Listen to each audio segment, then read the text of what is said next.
Es la presidenta de Mexicanos contra la Corrupción, sobre este debate con un formato novedoso que pues yo creo que a la mayoría está dejando con buen sabor de boca el formato. Ciertamente tiene pues detalles que se pueden perfeccionar, mejorar, pero por lo menos sí hubo un cambio radical de la historia de los debates en México, que también, obvio, del 94 para acá tenemos una historia joven.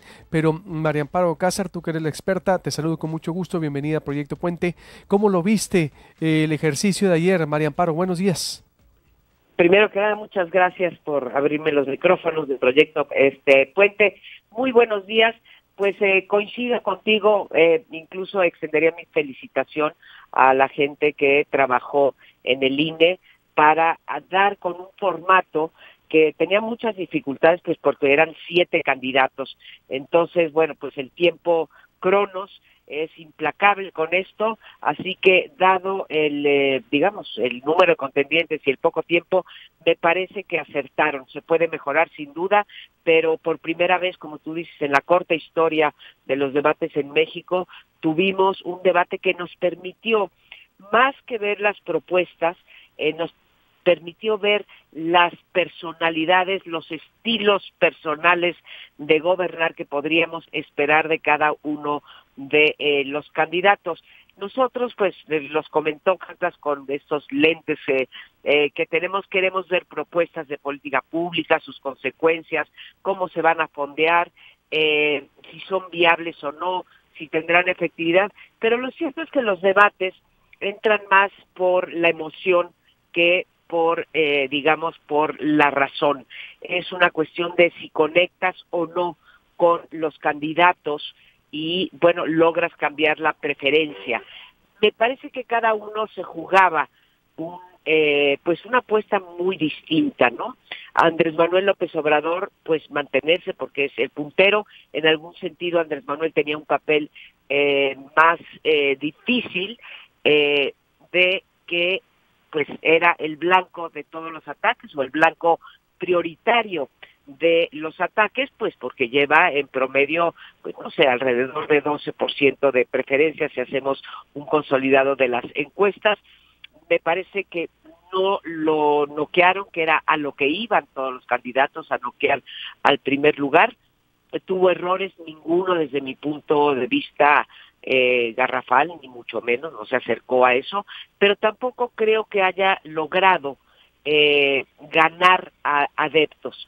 Quizá perdió algunos en el sentido de que ganaron otros candidatos, diría yo, en particular Anaya. Si me preguntaras, ¿sí?, el desempeño de estos en términos de el resorte político o de lo que yo digo, dar y esquivar golpes, pues me parece que el que mejores y más golpes dio fue Anaya, y el que mejor esquivó los golpes dirigidos, los misiles dirigidos a él, también fue claramente Anaya. Creo que se puede sentir satisfecho. Quizá explicó mejor las políticas públicas que él implementaría, pero pues te insisto, ¿no? Esto no se trata de que quién tiene las mejores propuestas, sino quién puede conectar y cambiar las preferencias del electorado.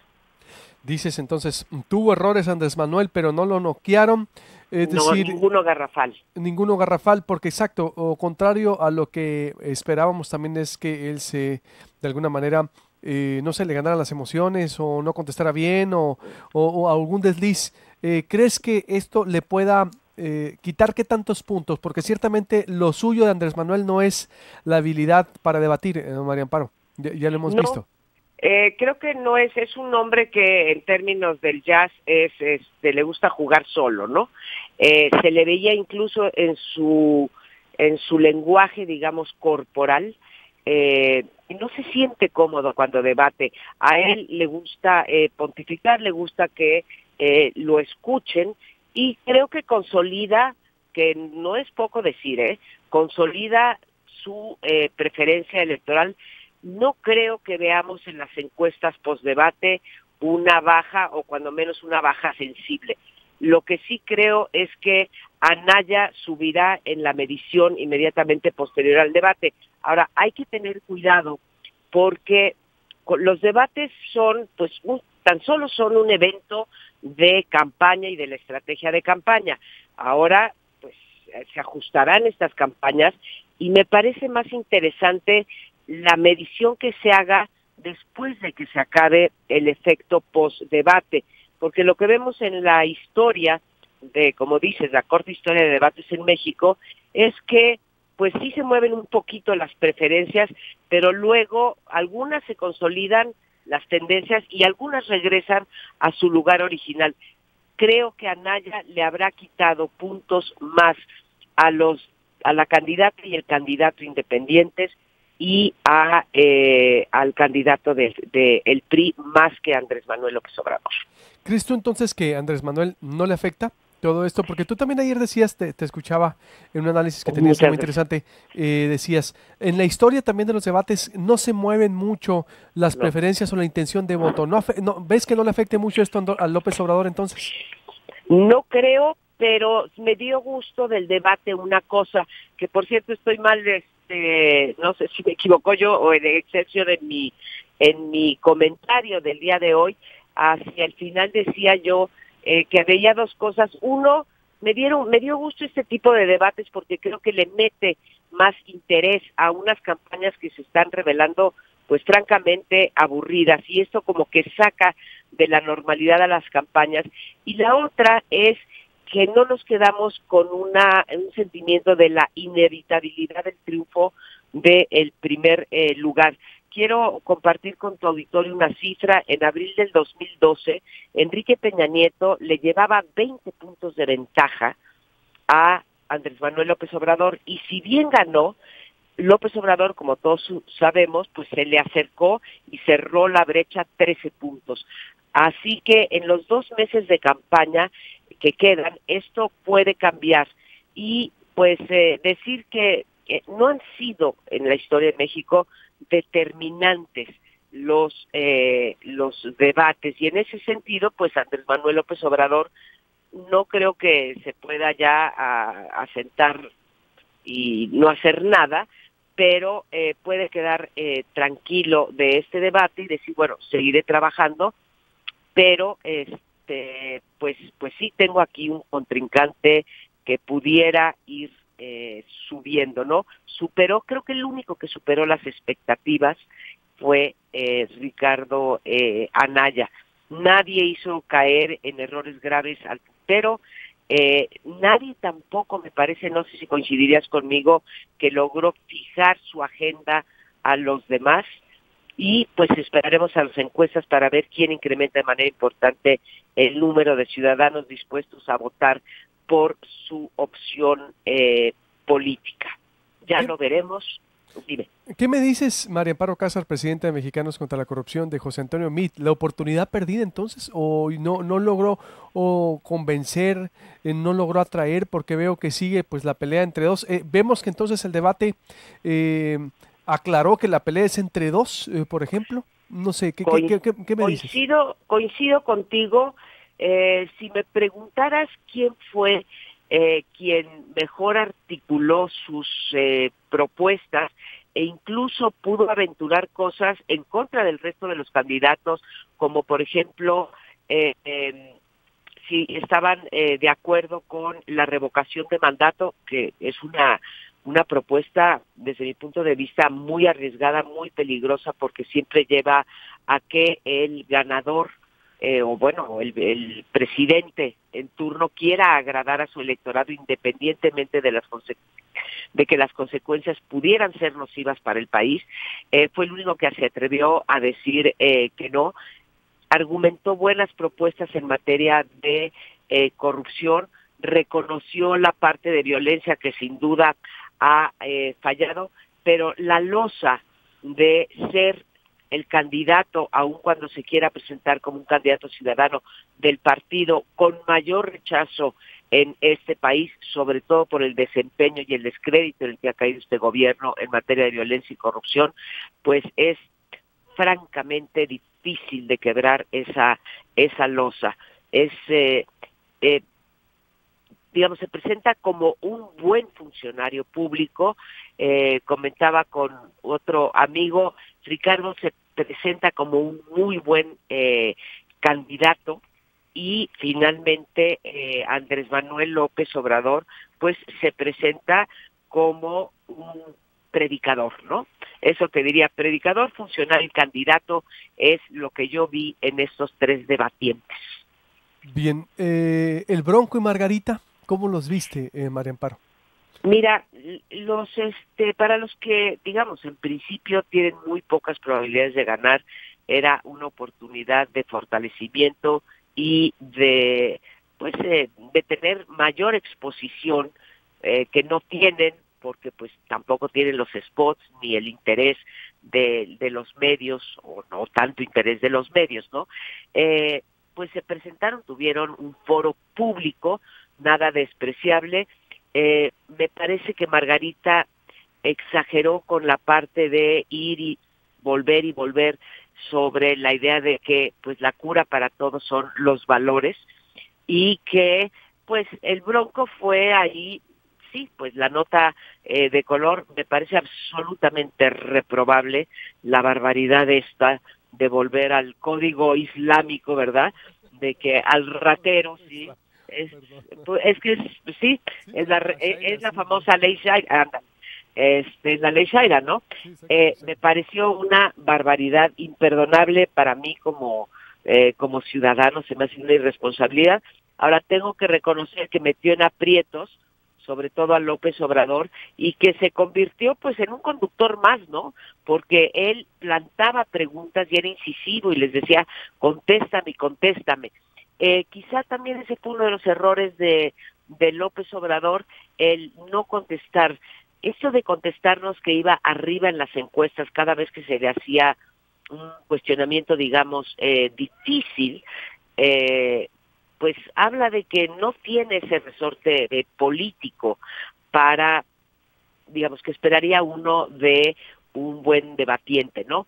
Sí se extraña, pues bueno, a lo mejor no te acuerdas porque eres muy joven, pero el primer debate en 1994, donde teníamos pues, a un gran orador y sobre todo un gran polemista, que fue Diego Fernández de Ceballos, y que duplicó su preferencia después del debate, ¿no? Aquí no vimos a nadie de esa, digamos, de esa estatura en términos de oratoria y de polemizar, ¿no? Pero creo que para mí estuvo por arriba de mis expectativas. Margarita, es decir, ¿cómo ves Margarita? Dice Reforma, se va duro, decepcionó, dice Reforma en los calificativos. Bueno, es el único diario, de hecho, creo que asume una postura y una calificación muy profesional, por supuesto, como siempre, Reforma, no la mayoría de las veces, pero ¿cómo ves a Margarita? Pues creo que Margarita no logró convencer, había creado expectativas, incluso en alguna última encuesta, la de Indemer, la situaban pues un punto por debajo de José Antonio Meade. En ese sentido, creo que desperdició la oportunidad de marcar una propuesta diferente y una posibilidad de triunfo. Si me dices, bueno, pues ranquéame, yo te diría, pues Anaya, en términos del debate, no te estoy diciendo en términos de preferencias, ¿no? Anaya, Meade por su seriedad en términos de políticas públicas, pero insisto, eso al público en grande, al el círculo verde que se llama, pues no lo emociona. Andrés Manuel y finalmente el Bronco y luego Margarita, ¿no? Pero pues los comentarios, como ocurre en cualquier país, pues están centrados en aquellos que tienen alguna oportunidad de ganar. Me parece que se irá consolidando una elección de a dos de aquí en adelante. Empieza entonces, cierro así, María Amparo Casar, presidenta de Mexicanos contra la Corrupción, este organismo tan importante a nivel nacional, que por cierto viene Daniel Izárraga esta semana a la Universidad Quino a dar una plática y un curso por acá. María Amparo. Me da un gusto enorme porque de verdad que Daniel Izárraga ha hecho junto con otros colaboradores de institución, así que qué privilegio tenerlo, ¿eh? Totalmente, María Amparo, para cerrar entonces, y me quedo con eso, a partir de aquí vemos en una elección de dos, ¿no crees que vaya a cambiar mucho el score, es decir, el puntaje de la votación? Me haces en paralelismo que hace 6 años Enrique Peña Nieto llevaba 20 puntos sobre López Obrador, se acerca o le quita, ¿con cuántos ganó? ¿Con 7? 13, con 13, 7, con casi 7, o sea, logró remontar, 13 puntos, ¿no? Andrés Manuel López Obrador, que es un montón de puntos. Pensamos que esa es justo la diferencia que hay ahorita entre Anaya, en el promedio de las encuestas que hay entre Anaya y López Obrador. Y eso como elector, pues la verdad, a mí me entusiasma en el sentido de que, pues las cosas todavía están por definirse y pues que se pongan las pilas los candidatos, porque no hay nada para nadie todavía. Totalmente de acuerdo. Pero para ti el ganador fue Ricardo Anaya, dices. Del debate fue sí. Ricardo Anaya, como el mejor boxeador, el que mejores y más golpes dio, el que mejores y más golpes pudo esquivar. Muy bien. Segundo lugar, me decías, ¿quién fue? Estaría entre mí y López Obrador. Soy más del tipo de políticas públicas y más creyente en las instituciones, en la que no es un solo hombre el que puede definir el destino de este país. Me sorprendió que López Obrador no manejara en su discurso, que fue un discurso que ya conocíamos, un discurso muy ya repetido, muy gastado, que iba también por el Congreso, de forma tal que pues pudiera gobernar con la oferta que nos está haciendo al electorado. Pero sí, se presenta como quien es Andrés Manuel López Obrador, un hombre que decide, un hombre que es el dueño del partido, un hombre con posiciones firmes, aunque ahí lo hicieron trastabillar. Yo incluso te diría que pues cosas que no conocía yo de los libros de López, a pesar de que lo he leído y estoy obligada a ser una persona informada. Esto, por ejemplo, de Romo, que nos dice, y que será su próximo, según él dice, su jefe de gabinete, pues la idea del Fobaproa, ¿no? Bien puesto ese golpe, o la idea de que su candidato a Nayarit también firmó el Fobaproa, ¿no? Entonces, pues sí, ahí hay datos de cómo se contradice. Quizá la frase más afortunada de Ricardo Anaya en contra de López Obrador es cuando le dice: fíjese, Andrés, que usted lo que hace es decirle a cada público lo que ese público quiere oír, pero hoy está en aprietos porque está hablando a un público general y entonces pues no puede manejar 3 discursos contradictorios. Y eso lo decía respecto a las víctimas, ¿no? Que en Guerrero decía una cosa y en la Ciudad de México decía otra cosa con respecto a lo de la amnistía, que fue un tema en el que le fue mal, ¿no? Dio, digamos, ahí bandazos. Con todo, no creo que le pegue a su electorado, aquellos. Ahí, pues, para Anaya tiene 2 porciones del electorado que tiene que conseguir. Por un lado, los priistas desencantados, o la gente que dice de plano yo no puedo votar por el PRI después de este sexenio, y en segundo lugar los indecisos, ¿no? Ahí están sus 2 casilleros a donde tiene que ir a buscar sus nuevos votos o la elevación de su preferencia electoral. Los jóvenes me parecieron ausentes, me parece un error de todos los candidatos, de unos más, de otros menos, pero date cuenta que va a haber 34 millones de jóvenes votando. Estoy extendiendo un poco porque los 34 millones van de 18 a 34 años, ¿no? Pero son un montón de votos y no sé qué les dijeron los candidatos a ellos. Creo que perdieron la oportunidad de dirigirse a ellos. Estoy totalmente de acuerdo contigo, veremos si se reivindican en el siguiente. María Amparo Casar, presidenta de Mexicanos contra la Corrupción, un placer como siempre enriquecer el debate contigo y estamos en contacto. Buenos días. Y sigamos colaborando con Proyecto Puente. Muchas felicidades a todos. Con mucho gusto, María Amparo. Buenos días.